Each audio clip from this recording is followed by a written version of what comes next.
কৃষক মুক্তি সংগ্ৰাম সমিতিৰ নেতৃত্বত ৰাজ্যত আজি গঠন কৰা হ'ল আন এটি ৰাজনৈতিক দল। মহানগৰীত সংগঠনটোৰ নেতৃত্বই নৱগঠিত ৰাজনৈতিক দলৰ নাম ঘোষণা কৰাৰ লগে লগে ৰাজ্যত সংগঠনটোৰ কৰ্মকৰ্তাসকল আনন্দ বা উল্লাসত আনন্দিত হৈ পৰে। নলবাৰীৰ কৃষক মুক্তি সংগ্ৰাম সমিতিৰ নৱগঠিত ৰাইজৰ দলক আদৰণি জনাই সংগঠনটোৰ কৰ্মীসকলে নলবাৰী চহৰৰ বাটা চকত ফটকা ফুটাই আনন্দ উল্লাস প্ৰদৰ্শন কৰে। এই কাৰ্যসূচীত শতাধিক কৰ্মীয়ে অংশগ্ৰহণ কৰা দেখা যায়।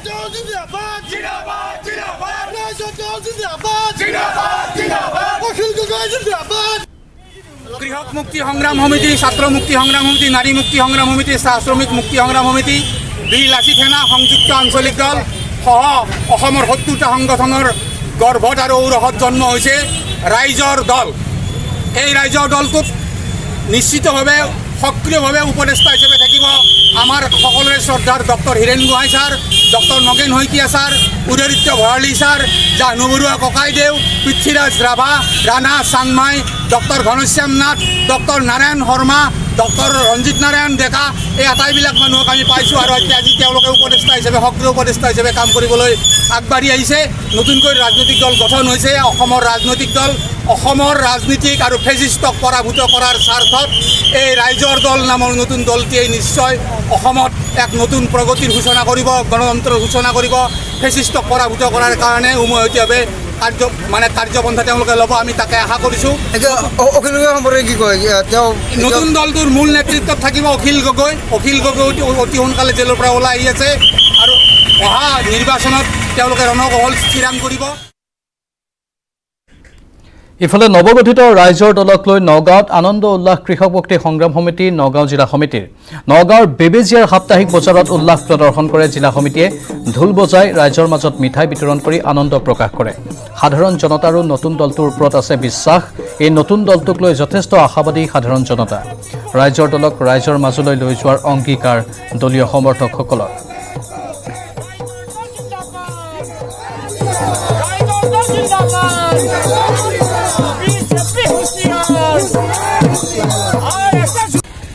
মহামানৱ মহাত্মা গান্ধীৰ আজি জন্মদিন। এই জন্মদিনতে কৃষক মুক্তি সংগ্ৰাম সমিতিকে ধৰি যি ৭০টা সংগঠন, তাৰো লগতে যি আঞ্চলিক সংগঠনবিলাক আছিল, যি আঞ্চলিক ৰাজনৈতিক দলবিলাক আছিল, ইতিমধ্যে আহি কৃষক মুক্তি সংগ্ৰাম সমিতিৰ আহ্বানত অসমৰ স্বাৰ্থত, জাতীয় স্বাৰ্থত যি সমবেত হৈ আজি আমাৰ এই ৭০টা সংগঠন আৰু আঞ্চলিক শক্তিৰ নেতৃত্বত যি ২০২১ চনত প্ৰতিদ্বন্দ্বিতা কৰিব পৰাকৈ বিজেপি আৰু কংগ্ৰেছ ৰাষ্ট্ৰীয় শক্তি আৰু সাম্প্ৰদায়িক শক্তিৰ বিৰুদ্ধে যুদ্ধ কৰিব পৰাকৈ, ভোট যুদ্ধ কৰিব পৰাকৈ আজি সকলোৱে অসমৰ প্ৰিয় আৰু স্নেহৰ আনন্দৰ ৰাজনৈতিক দল গঠন কৰি ওলোৱা হৈছে ৰাইজৰ দল। কৃষক মুক্তি সংগ্ৰাম সমিতিৰ দ্বাৰা গঠিত হোৱা নতুন ৰাজনৈতিক দল ৰাইজৰ দলৰ আত্মপ্ৰকাশৰ পাছতেই তৈলনগৰীৰ দুলীয়াজানতো দেখা গ'ল আবতৰীয়া দীপাৱলী। বিহুতলীৰ পৰা ঢোল ডগৰে শোভাযাত্ৰা কৰাৰ লগতে আতচবাজি ফুটাই নতুন ৰাজনৈতিক দলটোক আদৰণি জনায় কৃষক মুক্তিৰ সদস্যসকলে।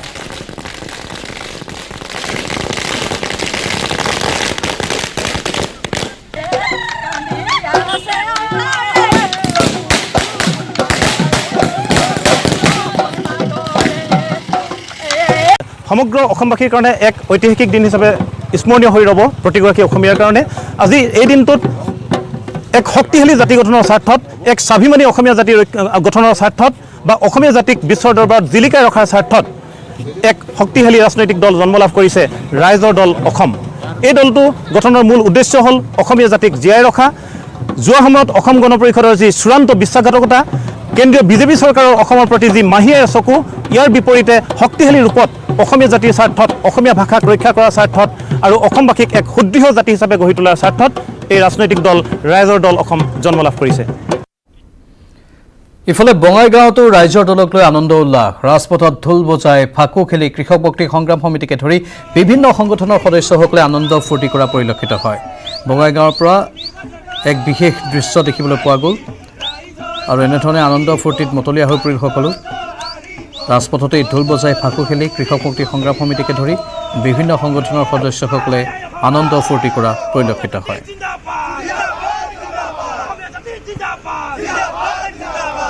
অধিক জনাব আমাৰ সতীৰ্থ উপানন্দ শৰ্মাই। কৃষক মুক্তি সংগ্ৰাম সমিতি আৰু ৭০টাকৈ সংগঠনৰ নেতৃত্বত ইতিমধ্যে ৰাইজৰ দল ঘোষণা হৈছে আৰু বঙাইগাঁৱৰ দেখা গৈছে ইতিমধ্যে কৃষক মুক্তি সংগ্ৰাম সমিতি আৰু বিভিন্ন দল সংগঠনে ইতিমধ্যে ৰাজপথলৈ ওলাই আহিছে আৰু তেওঁলোকে যি নতুন ৰাজনৈতিক দল আজি ঘোষণা হ'ল ইয়াক আদৰণি জনাবলৈ ওলাই অহা পৰিলক্ষিত হৈছে।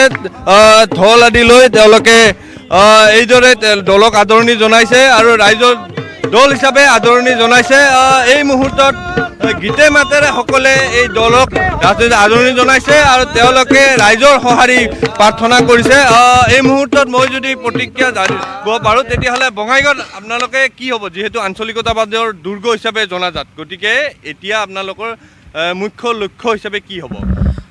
অসমীয়া ৰাইজৰ দীৰ্ঘদিনীয়া আকাংক্ষা, অসমীয়া সৰ্বহাৰা ৰাইজৰ, অসমীয়া শোষিত নিষ্পেষিত ৰাইজৰ যি আকাংক্ষা আজি প্ৰতিফলিত হ'ল। অসমৰ বাবে আজি এক ঐতিহাসিক দিন, আজি মহামানৱ মহাত্মা গান্ধীৰ আজি জন্মদিন আৰু এই দিনটোতেই অসমৰ ৰাইজৰ কাৰণে ৰাইজৰ দল নামেৰে এক দল আহিছে আৰু এই দলটোত ৰাইজে নিশ্চিতভাৱে সকলো ৰাইজ অসমীয়া ৰাইজ ঐক্যবদ্ধ হৈছে। অসমৰ যিমানবিলাক সমস্যা আছে, কৃষকৰ সমস্যা আছে, শ্ৰমিকৰ সমস্যা আছে, ছাত্ৰ ছাত্ৰীৰ সমস্যা আছে, স্বয় জনগোষ্ঠীৰ সমস্যা আছে, বিভিন্ন জাতীয় জনগোষ্ঠীৰ নিজা নিজা দাবী আছে, এই সকলোবিলাক দাবী এই দলটোৱে নিশ্চিতভাৱে বৈজ্ঞানসন্মতভাৱে সমাধান কৰিব। এখন সুন্দৰ সুঠাম বিজ্ঞানসন্মত ফেডাৰেল অসম গঢ়ি তুলিব আৰু নিশ্চিতভাৱে এইবাৰ ৰাইজৰ দলৰ সন্মুখত কোনেও তিষ্ঠিব নোৱাৰিব। সকলো উৰি গুচি যাব। এজেপি, বিজেপি, কংগ্ৰেছ, UDF, যিমানবিলাক অপশক্তি দালাল, যিমানবিলাকে অসমৰ ৰাইজক দীৰ্ঘদিনে ঠগি আহিছিল, ৰাইজৰ দলৰ আগত এইবিলাক চব উৰি গুচি যাব। এইবাৰ আঞ্চলিকতাবাদী দুৰ্গ বঙাইগাঁও, বঙাইগাঁৱত ইয়াৰ প্ৰভাৱ কেনেকুৱা হ'ব ৰাইজৰ দল? বঙাইগাঁৱৰ ৰাইজৰ যিখিনি বুঢ়া মানুহ, যিখিনি অসম আন্দোলন কৰিছিলে, সেই মানুহখিনি এতিয়াও জাতীয়তাবাদী দলত আছে, জাতীয়তাবাদী চেণ্টিমেণ্টত আছে। কিন্তু সেই মানুহখিনিও এইবাৰ অনুভৱ কৰিছে যে অসমৰ বঙাইগাঁও জিলাখনৰ সকলোৱে কয় জাতীয়তাবাদৰ এই দুৰ্গ, কিন্তু এই ভণ্ড জাতীয়তাবাদে অসমৰ ৰাইজক, বঙাইগাঁও ৰাইজক আমুৱাইছে। বঙাইগাঁও ৰাইজে নতুন বিকল্প জাতীয়তাবাদ বিচাৰিছে, প্ৰকৃতাৰ্থত জাতীয়তাবাদ বিচাৰিছে। জাতীয়তাবাদৰ নামত যি সুবিধাবাদী আমি দেখা পাই আহিছোঁ বঙাইগাঁৱত, গতিকে এই সুবিধাবাদ এইবাৰ আপোনাৰ তজনজ হৈ যাব। বঙাইগাঁৱৰ প্ৰত্যেকগৰাকী যুৱক যুৱতীয়ে কোচ ৰাজবংশী, নাথ যোগী, আদিবাসী, কলিতা, গৰিয়ামৰীয়া, যিমানবিলাক আমাৰ বঙাইগাঁও জিলাখনত জাতি জনগোষ্ঠী আছে, প্ৰত্যেকগৰাকী যুৱক যুৱতীয়ে, প্ৰত্যেকগৰাকী সচেতন ব্যক্তিয়ে এইবাৰ নতুন প্ৰকৃত জাতীয়তাবাদ বিচাৰিছে বঙাইগাঁৱত। আৰু বঙাইগাঁৱত এইবাৰ সকলোবিলাক শক্তি উৰি গুচি যাব, কেৱল ৰাইজৰ দল আহিব। এই মুহূৰ্তত এটা কথা কৈছে যে যিহেতু আঞ্চলিকতাবাদৰ দুৰ্গ হিচাপে কোৱা হয়, ফণীভূষণ চৌধুৰী ইয়াতে 7টাকৈ কাৰ্যনিৰ্বাহ কৰিছে বিধায়ক হিচাপে, কিন্তু এইবাৰ কিন্তু তেওঁলোকে এই ৰাইজৰ দলে কিন্তু এই আঞ্চলিকতাবাদী শিবিৰ হিচাপে বঙাইগাঁও দখল কৰিব আৰু এই মুহূৰ্তত ৰাইজৰ দলক এইদৰে ৰাইজে বিভিন্ন ছাত্ৰ সংগঠনৰ নেতৃবৰ্গ সদস্যসকলে ওলাই আহিছে আৰু এই মুহূৰ্তত ৰাইজৰ দলক আদৰণি জনোৱা পৰিলক্ষিত হৈছে। ধাৰাবাহিক খবৰ আমি জনাই থাকিম, কিন্তু এইখিনিতে সময় হৈছে বাণিজ্যিক বিৰতিৰ। নতুন ৰাজনৈতিক দল ৰাইজৰ দলৰ আত্মপ্ৰকাশৰ পাছতেই ৰাজ্যজুৰি আনন্দ উল্লাস, উৎফুল্লিত সোণাৰীৰ বিভিন্ন দল সংগঠন, ৰাজপথত ফটকা আতচবাজি ফুটাই হৰ্ষোল্লাস বিভিন্নজনৰ। ৰাইজৰ দলে ৰাইজৰ মতক অগ্ৰাধিকাৰ দিব বুলি আশাবাদী দল সংগঠন। নতুন ৰাজনৈতিক দল ৰাইজৰ দলৰ আত্মপ্ৰকাশৰ পিছতেই ৰাজ্যজুৰি এই আনন্দ উল্লাস পৰিলক্ষিত হৈছে। এই সন্দৰ্ভত অধিক জনাম, কিন্তু এইখিনি মুহূৰ্তৰ এক ব্ৰেকিং নিউজ জনাব বিচাৰিছোঁ। তিনিচুকীয়াৰ লিডুত বিধ্বংসী অগ্নিকাণ্ড, বাৰ্মা কেম্পৰ সমীপতে এই অগ্নিকাণ্ড সংঘটিত হয়। অগ্নিকাণ্ডত সম্পূৰ্ণৰূপে জাহ যায় কেইবাটাও বাসগৃহ। ঘটনাস্থলীত অগ্নি নিৰ্বাপক বাহিনী উপস্থিত হয় যদিও সম্পূৰ্ণৰূপে জ্বলি শেষ হয় সেই বাসগৃহটো। অগ্নিকাণ্ডৰ কাৰণ এতিয়াও পোহৰলৈ অহা নাই। আমি পুনৰবাৰ জনাইছোঁ, তিনিচুকীয়াৰ লিডুত বিধ্বংসী অগ্নিকাণ্ড, বাৰ্মা কেম্পৰ সমীপতে এই অগ্নিকাণ্ডত সম্পূৰ্ণৰূপে জাহ যায় কেইবাটাও বাসগৃহ।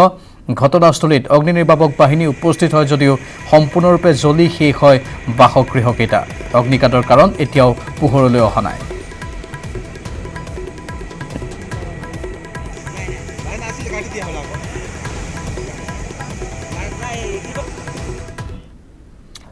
বিপদে লগ এৰা নাই অইল ইণ্ডিয়াক। এইবাৰ নাহৰকটীয়াৰ জয়পুৰত ফাটিল অইলৰ খাৰুৱা তেল পৰিবাহী পাইপ। তেল পৰিবাহী পাইপ ফাটি বিস্তীৰ্ণ কৃষিভূমিত বিয়পি পৰিছে খাৰুৱা তেল। চৌদিশে খাৰুৱা তেল বিয়পি পৰাত ক্ষতিগ্ৰস্ত হৈছে বৃহৎ কৃষিভূমি। খাৰুৱা তেলেৰে কৃষিভূমি বুৰচোৱাত মূৰে কপালে হাত দিছে কৃষক ৰাইজে, কিন্তু ইয়াৰ পিছতো পথাৰত বৈ যোৱা খাৰুৱা তেলসমূহ উঠাই নিয়াৰ কোনো ধৰণৰ ব্যৱস্থা গ্ৰহণ কৰা নাই অইল ইণ্ডিয়া কৰ্তৃপক্ষই। মাত্ৰ এখন JCB লগাই এটা নলা খান্দিয়েই দায়িত্ব সামৰিছে অইল ইণ্ডিয়াই। ইফালে ধ্বংস হোৱা খেতিপথাৰৰ উচিত মূল্য দিবলৈ অইল ইণ্ডিয়াক দাবী জনাইছে ভুক্তভোগী কৃষকসকলে।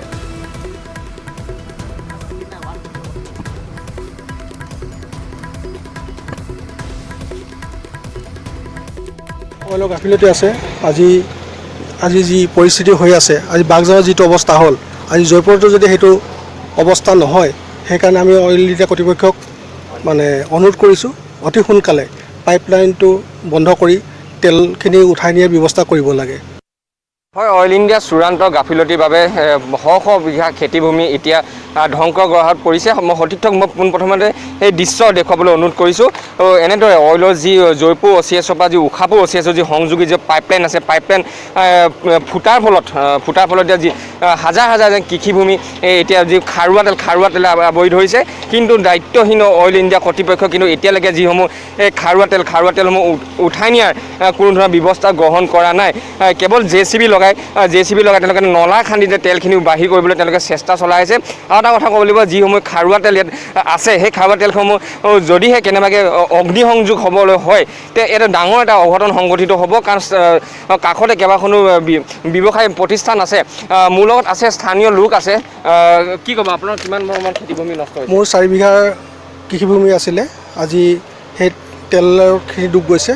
আৰু এটা পুখুৰী আছিলে, মাছৰ পুখুৰী আছিলে, তাত তেল গোটেই সোমাই গোটেই মাছখিনি নষ্ট হৈ গৈছে।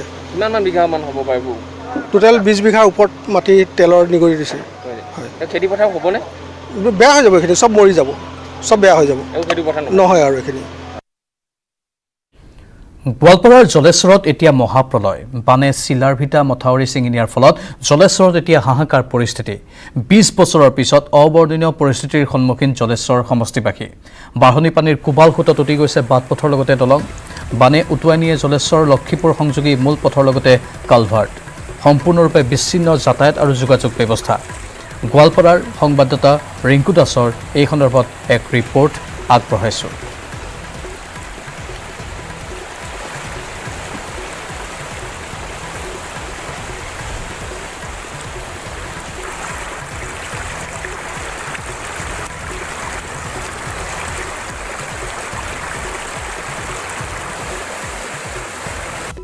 যিহেতু এই বানপানীয়ে এক ভয়ংকৰ ৰূপ ধাৰণ কৰিছে আৰু ওপৰৰ দৃশ্য দেখুৱাইছোঁ। ৰিংকু দাসে অধিক জনাব। জলেশ্বৰত বানপানীয়ে এক বিভীষিকাময় পৰিৱেশৰ সৃষ্টি কৰিছে। আৰু এই মুহূৰ্তত মই উপস্থিত আছোঁ জলেশ্বৰ সমষ্টিৰ যি লক্ষীপুৰৰ পৰা জলেশ্বৰ যোৱা যি গড়কাপ্তানি পথ, এই গড়কাপ্তানি পথত দেখা গৈছে ইতিমধ্যে যি একাঠু পৰ্যন্ত পানী ইতিমধ্যে যোগাযোগৰ ক্ষেত্ৰত ইতিমধ্যে সম্পূৰ্ণ বিচ্ছিন্ন হৈ পৰিছে। তেওঁলোকৰ যোগাযোগৰ একমাত্ৰ ভৰসা হ'ল টুলুঙা নাৱৰে তেওঁলোকে বিপদসংকুলভাৱে ইতিমধ্যে যাতায়াত অব্যাহত ৰাখিছে। আমি নিউজ 18 অসম ধৰক আমি দেখুৱাই আছোঁ জলেশ্বৰ সমষ্টিৰ দৃশ্য দেখুৱাইছোঁ। বানপানীয়ে এক ভয়াৱহ ৰূপ ধাৰণ কৰিছে। যে আহিন মাহৰ বানপানীয়ে দেখা গৈছে জলেশ্বৰৰ বিভিন্ন অঞ্চল ইতিমধ্যে প্লাবিত কৰিছে, কিয়নো 6 জুলাইতে এই জলেশ্বৰ সমষ্টিৰ যি চিৰালভিটা মথাউৰি ছিগাৰ ফলত ইতিমধ্যে হুৰহুৰাই পানী বাগৰিছে পথৰ ওপৰেৰে, গড়কাপ্তানি বাগৰিছে। আৰু এই গড়কাপ্তানি পথৰ ওপৰেৰে ইতিমধ্যে পানী বাগৰিছে। যোগাযোগ সম্পূৰ্ণৰূপে তেওঁলোকৰ বিচ্ছিন্ন হৈ গৈছে। তেওঁলোকে টুলুঙা নাৱৰে তেওঁলোকে বিপদসংকুলভাৱে ইতিমধ্যে যাতায়াত অব্যাহত ৰাখিবলগীয়া হৈছে। যিকোনো মুহূৰ্তত সংঘটিত হ'ব পাৰে দুৰ্ঘটনা। বাইক আৰোহী এই পথৰ ওপৰেৰে গৈ থকা অৱস্থাত যি পানীৰ যি প্ৰবাল সোঁতে লোকজনক ইতিমধ্যে বাইকসহ যুৱকজনক উটুৱাই লৈ যায়, কিন্তু স্থানীয় লোকৰ তৎপৰতাত যুৱকজন ইতিমধ্যে পানীৰ পৰা উঠাবলৈ সক্ষম হয়। কিছু ইয়াত স্থানীয় লোক পোনে জানিব বিচাৰি তাৰা কি ক'ব পঞ্চমটো বান জলেশ্বৰত? আমাৰ এই চিলাৰভিটা মাথাউৰি ছিগাৰ ফলত আজি আমাৰ জলেশ্বৰ সমষ্টিবাসীয়ে পঞ্চম বানত আমি ককবকাই আছোঁ। আজি আমাৰ ৰবি শস্য যিবিলাক কৰিছিলে খেতি, হাজাৰ বিঘা খেতি কৰিছিলে, সেই খেতি বৃত্তি চব নষ্ট হৈ গৈছে। আমি চৰকাৰক আহ্বান জনাইছোঁ অতি সোনকালে কৃষকসকলক এটা মানে কি সকাহ দিয়াৰ কাৰণে, আৰ্থিক সাহায্য দিয়াৰ কাৰণে আবেদন জনাইছোঁ। আমি মানে কি আজি এই জলেশ্বৰ লক্ষীপুৰ গড়কাপ্তানি পথটো আজি 1 কমৰ পানী হৈ গৈছে। যোৱাকালি দুৰ্ঘটনা এটা সংঘটিত হৈছিলে। সেই দুৰ্ঘটনাত মানে কি এই বাইক আৰোহী মানে কি কৰি লৈ গৈছিলে, উটুৱাই লৈ গৈছিলে প্ৰবল সোঁতত। ৰাইজেই উদ্ধাৰ কৰিছে। আজি গড়কাপ্তানি বিভাগে ইয়াৰ কোনো সুব্যৱস্থা কৰা নাই। আজি আমি গড়কাপ্তানি বিভাগৰ মন্ত্ৰী হিমন্ত বিশ্ব ডাঙৰীয়াক আমি এই দাবী জনাইছোঁ অতি সোনকালে ইয়াত এটা ডাঙৰ নাৱৰ ব্যৱস্থা কৰিব লাগে। আৰু কৃষিমন্ত্ৰীক আমি আহ্বান জনাইছোঁ তেওঁলোকে ক্ষয় ক্ষতিৰ বুজ লৈ এটা কৃষকৰ মানে কি কয় আৰ্থিক সাহায্য দি সকাহ দিয়াৰ কাৰণে আমি দাবী জনাইছোঁ। আজি গান্ধী জয়ন্তী সমগ্ৰ দেশে শ্ৰদ্ধাৰে সুঁৱৰিছে জাতিৰ পিতা মহামানৱ মহাত্মা গান্ধীক 151 সংখ্যক গান্ধী জয়ন্তী উপলক্ষে দেশৰ বিভিন্ন প্ৰান্তত আয়োজন কৰা হৈছে বৰ্ণাঢ্য কাৰ্যসূচী দিল্লীৰ ৰাজঘাটত গান্ধীৰ শ্ৰদ্ধাঞ্জলি অনুষ্ঠান ৰাজঘাটত মহাত্মা গান্ধীক শ্ৰদ্ধাঞ্জলি জনালে দেশৰ প্ৰধানমন্ত্ৰীয়ে পুৱাই গান্ধীৰ সমাধিক্ষেত্ৰত উপস্থিত হ'ল প্ৰধানমন্ত্ৰী ৰাজঘাটস্থিত সমাধিক্ষেত্ৰত মোদীয়ে অৰ্পণ কৰে পুষ্পাঞ্জলি অসমতো বাপুজীক সুঁৱৰি আয়োজন কৰা হয় বিভিন্ন কাৰ্যসূচী মহানগৰীৰ গান্ধী মণ্ডপতো গান্ধী জয়ন্তীৰ বিভিন্ন কাৰ্যসূচীৰ আয়োজন কৰা হয় पहले से कहीं ज्यादा प्रासंगिक है महात्मा गांधी जी कहते थे कि उनका जीवन ही उनका संदेश है गांधी जी ने कभी अपने जीवन से प्रभाव पैदा करने का प्रयास नहीं किया लेकिन उनका जीवन ही प्रेरणा का कारण बन गया महात्मा गांधी जी ने सत्य अहिंसा सत्याग्रह स्वावलंबन के विचारों से देश को रास्ता दिखाया पूज्य बापू स्वच्छता को सर्वोपरि मानते थे गांधी जी शहद को सच्चा धन मानते थे और चाहते थे कि देश का हर नागरिक स्वस्थ हो गांधी जी वसुधैव कुटुंबकम में विश्वास रखते उनका सपना आत्मनिर्भर आत्मविश्वास से भरे भारत का था गांधी जी का संकल्प था एक ऐसा भारत जहां हर गांव स्वावलंबी हो गांधी जी समाज में खड़े आखिरी व्यक्ति के लिए हर फैसला लेने की बात करते थे गांधी जी के ये सिद्धांत हमें मानवता की रक्षा करने के लिए मार्गदर्शक की तरह काम करते हैं দেশৰ দ্বিতীয়গৰাকী প্ৰধানমন্ত্ৰী লাল বাহাদুৰ শাস্ত্ৰীৰো আজি জন্মদিন প্ৰধানমন্ত্ৰী নৰেন্দ্ৰ মোদীয়ে লাল বাহাদুৰ শাস্ত্ৰীক শ্ৰদ্ধা জ্ঞাপন কৰে এক বিশেষ কাৰ্যসূচী গ্ৰহণ কৰা হয় তাৰ বাবে এই কাৰ্যসূচীত দেশৰ প্ৰধানমন্ত্ৰীগৰাকী উপস্থিত থাকে उनका सौम्य व्यक्तित्व हर देशवासी को सदा ही गर्व से भर देता है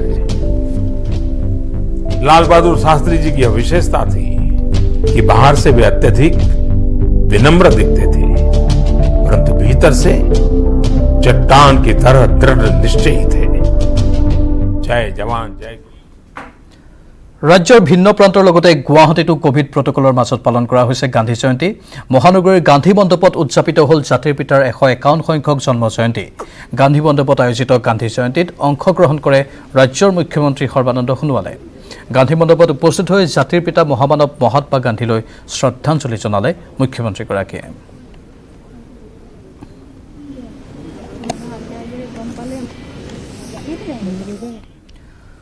কৰোনাত আক্ৰান্ত মাৰ্কিন ৰাষ্ট্ৰপতি ডোনাল্ড ট্ৰাম্প দেশখনৰ ফাৰ্ষ্ট লেডি মেলানিয়া ট্ৰাম্পো কৰোনাত আক্ৰান্ত হৈছে সমাগত ৰাষ্ট্ৰপতি নিৰ্বাচনৰ বাবে প্ৰচাৰ চলাই আছিল দুয়োগৰাকীয়ে নিৰ্বাচনী সভাত অংশ লোৱাৰ পিছতেই কৰোনাত আক্ৰান্ত হয় দুয়ো এতিয়া হোৱাইট হাউচত কোৱাৰেণ্টাইন হৈ আছে ট্ৰাম্প আৰু মেলানিয়া কৰোনাত আক্ৰান্ত হৈছে মাৰ্কিন ৰাষ্ট্ৰপতি ডোনাল্ড ট্ৰাম্প দেশখনৰ ফাৰ্ষ্ট লেডি মেলানিয়া ট্ৰাম্পো কৰোনাত আক্ৰান্ত হৈছে সমাগত ৰাষ্ট্ৰপতি নিৰ্বাচনৰ বাবে প্ৰচাৰ চলাই আছিল দুয়োগৰাকীয়ে আৰু নিৰ্বাচনী সভাত অংশ লোৱাৰ পিছতেই কৰোনাত আক্ৰান্ত হয় দুয়ো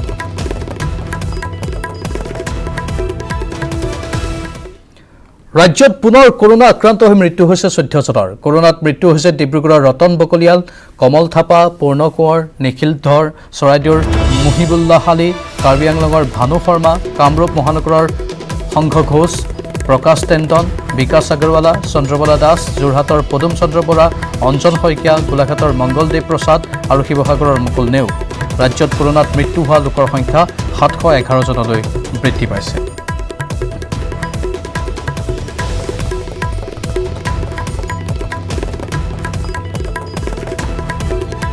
অঞ্চলে ৰাজ্যত বাঢ়ি আছে কৰোনা আক্ৰান্তৰ সংখ্যা বৰ্তমানলৈ 1,82,396 জন কৰোনাত আক্ৰান্ত হৈছে বৃহস্পতিবাৰৰ দিনটোত 39,780টা টেষ্ট সম্পন্ন কৰা হয় বিগত 24 ঘণ্টাত 1,585 জন কৰোনা আক্ৰান্ত চিনাক্ত হৈছে কৰোনা পজিটিভৰ বা পজিটিভিটিৰ হাৰ 3.98% বৰ্তমানলৈ আৰোগ্য হৈছে 1,45,615 জনে